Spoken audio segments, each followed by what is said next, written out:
सभा को संबोधित करें। मंच पे आपका स्वागत है।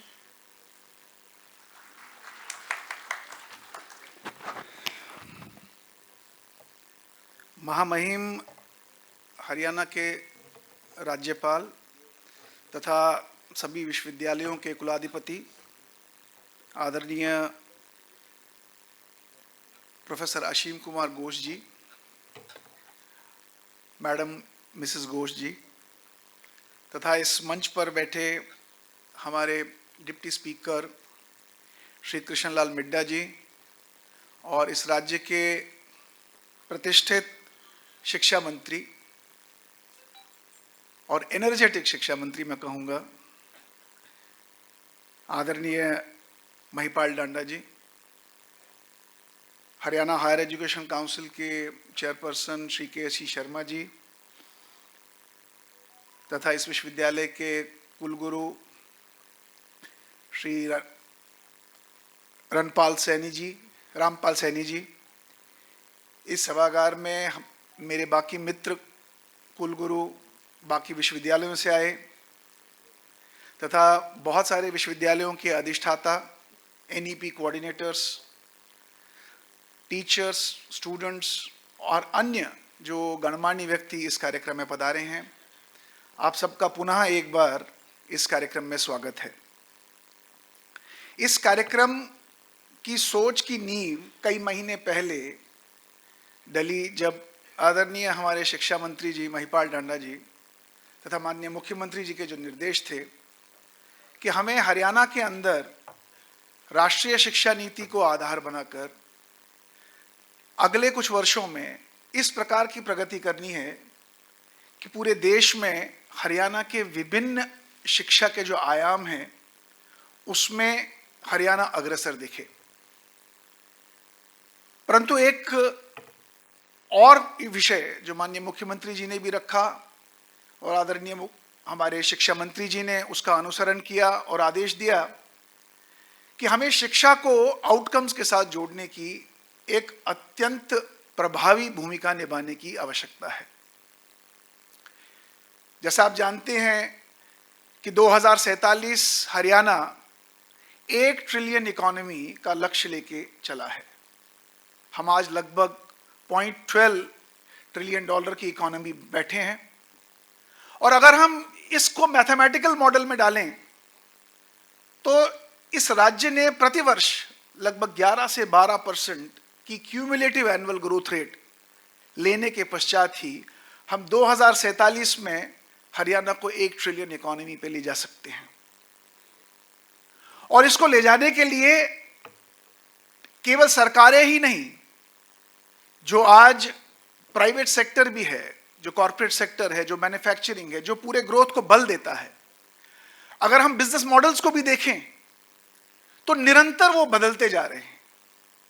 जो एक समय में लीनियर बिजनेस मॉडल होता था बिटवीन हेडकाउंट एंड रेवेन्यू, आज वो बिजनेस मॉडल टूटता हुआ दिखाई दे रहा है और एक non linear business model between headcount and revenue. जब एक बिजनेस मॉडल बदल जाता है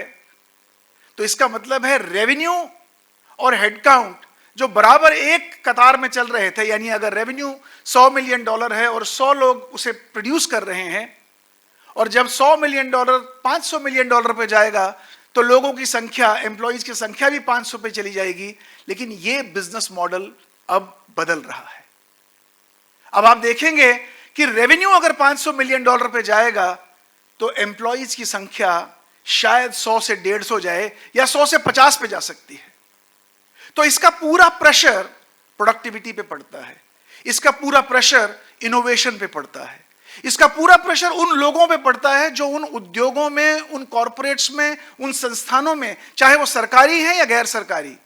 जो उन संस्थानों को ज्वाइन करते हैं। और अगर उनमें उस क्रिएटिविटी और इनोवेशन की भावना नहीं हो तो वो उस संस्थान को नुकसान पहुंचा सकते हैं। तो इसलिए शिक्षा का एक आमूलचूल परिवर्तन करने की आवश्यकता पूरे देश को दिखी, जो राष्ट्रीय शिक्षा नीति के संदर्भ में हमारे सामने प्रस्तुत हुई। और इस पूरे प्रस्तुतिकरण में एक सबसे महत्वपूर्ण बिंदु, जिसके ऊपर पिछले 1-2 महीने से गहन चर्चा चंडीगढ़ में हो रही थी, माननीय शिक्षा मंत्री जी के द्वारा हायर एजुकेशन काउंसिल के साथ और माननीय मुख्यमंत्री जी ने भी इसके निर्देश दिए कि हमें शिक्षा को मेजरेबल फॉर्मेट में लाने की आवश्यकता है। मेजरेबल फॉर्मेट से मेरे कहने का मतलब है कि जब तक जो हम कर रहे हैं उसे अगर हम मेजर नहीं करेंगे तो हम परिवर्तन नहीं ला सकते, क्योंकि जब तक हमें यह नहीं पता कि हमें बदलना क्या है, बदलना कैसे है, बदलना कितना है और अंत में क्या हमने बदला, अगर इसकी मेजरमेंट सिस्टम सटीक नहीं होगी तो हमें यह अनुभव ही नहीं होगा कि हमने जितने एफर्ट शिक्षा या संस्थान के अंदर डाले हैं उससे उस संस्थान का परिवर्तन हुआ, उस लोकल इकोसिस्टम में परिवर्तन आया या राज्य में कोई परिवर्तन हम ला सके। तो इसलिए मेजरमेंट के ऊपर बहुत ज्यादा बल देने की आवश्यकता है। इसलिए आपने देखा होगा जो आज दिन भर की कार्यशाला थी उसमें एक preliminary effort higher education council और डिपार्टमेंट ऑफ एजुकेशन की ओर से दिया गया, जिसमें माननीय विनीत गर्ग जी का भी बहुत सारा योगदान रहा। निरंतर कई बैठकों में विनीत गर्ग जी भी बैठे, मैं भी बैठा, केसी शर्मा जी भी बैठे और अंत में हमें शिक्षा मंत्री जी का सानिध्य मिला और यह तय हुआ कि विभिन्न मानकों पर, विभिन्न क्राइटेरियाज पर हमें एक मेजरेबल फॉर्मेट को लाने की आवश्यकता है, ताकि हम हरियाणा में सभी संस्थानों को एक स्तर पर आंक सकें और देख सकें कि आज हमारी परिस्थिति क्या है और उस परिस्थिति का अवलोकन करने पश्चात हम अपना एक रोड मैप अगले 5 साल का हरियाणा में बनाएं और उस रोड मैप को निरंतर कैसे बदलना है, किस प्रकार की आवश्यकताएं हमें चाहिए, उन आवश्यकताओं को पूर्ति करते करते हम वो परिवर्तन हरियाणा के अंदर ला सके। इसमें मुख्य रूप से जो हमारे सामने चीजें आई वो ये आई कि जो आज जैसे आपने देखा होगा प्रोजेक्ट्स के बारे में बात की, हम लोग शिक्षा जगत में बच्चों को प्रोजेक्ट्स देते हैं या हमारी फैकल्टीज प्रोजेक्ट्स लेती हैं। सबसे इंपॉर्टेंट एस्पेक्ट है क्या ये प्रोजेक्ट्स किसी स्पेसिफिक उद्देश्य से जुड़े हैं। क्या आज एक विश्वविद्यालय या एक हायर एजुकेशन संस्थान अपने लोकल लेवल पर इश्यूज को आइडेंटिफाई करके उन इश्यूज के ऊपर स्टूडेंट्स और टीचर्स को जोड़कर नए नए प्रोजेक्ट्स को कंसेप्चुअलाइज करता है, और क्या वो प्रोजेक्ट्स उस समाज में, उस लोकल व्यवस्था में काम करने के पश्चात कोई परिवर्तन लाते हैं। इसलिए प्रोजेक्ट्स को भी इस प्रकार से आइडेंटिफाई करने की आवश्यकता है जो लोकल इश्यूज को आइडेंटिफाई करके उन लोकल इश्यूज को एड्रेस करने का प्रयास करें, क्योंकि जब तक लोकल इश्यूज के साथ विश्वविद्यालय या हायर एजुकेशन संस्थान जुड़ेंगे नहीं, परिवर्तन लोकल इश्यूज में आने की संभावनाएं कम है। और आज सबसे बड़ी चुनौती शिक्षा जगत के ऊपर है, क्योंकि अगर इस 1 ट्रिलियन इकोनॉमी को अचीव करना है, शिक्षा ही एक माध्यम है जिससे हम इस 1 ट्रिलियन इकोनॉमी को बल दे सकते हैं। उसका सबसे बड़ा उदाहरण है देश दुनिया में, आप सब लोगों ने सवेरे से इस पर चर्चा की कि रिसर्च।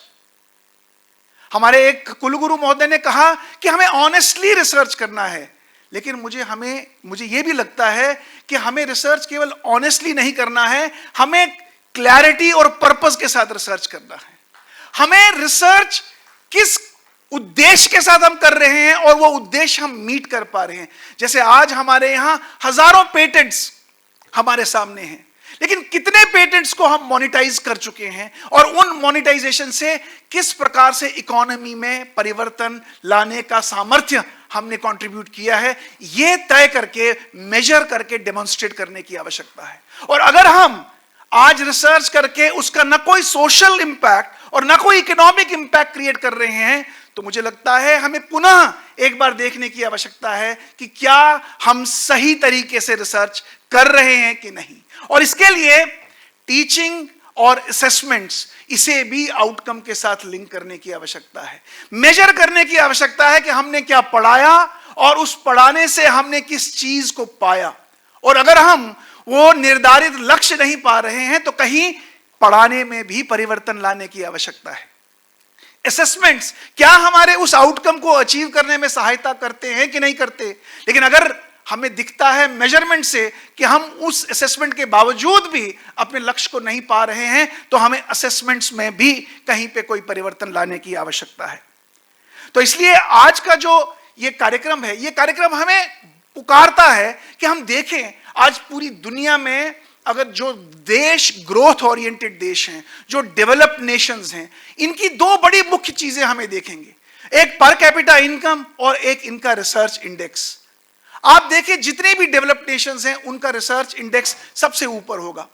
आज भारत रिसर्च इंडेक्स में 45वें या 50वें स्थान के बीच में कहीं पर है। लेकिन अगर भारत को ग्रोथ ट्रेजेक्टरी पकड़नी है तो इसका रिसर्च जो है वो इफेक्टिव और आउटकम लिंक्ड होना चाहिए। तो अगर हम ये चीजें कर पाने में सक्षम हो जाते हैं, अगर हरियाणा नई इनोवेशंस को जन्म देता है और उन नई इनोवेशन से नए एंटरप्राइज खड़े हो जाते हैं, नई एम्प्लॉयबिलिटी के एवेन्यूज खड़े हो जाते हैं, नए प्रकार की टेक्नोलॉजीज का प्रयोग होता है, तो मुझे लगता है कि 2027,